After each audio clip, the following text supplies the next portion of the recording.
Hello everyone! In this video, I'll guide you on how to install Bluetooth drivers on Windows 10 quickly and safely. Start by opening the Start menu and typing Device Manager, then open it from the results.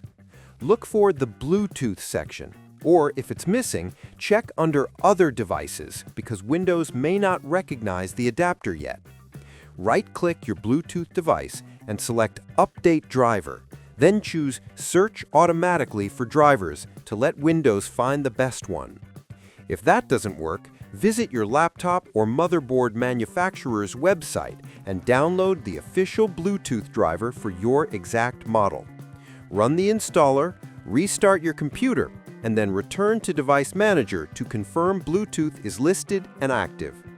After that, you should be able to connect headphones, speakers, and other wireless devices without any issues. Subscribe the channel for more videos.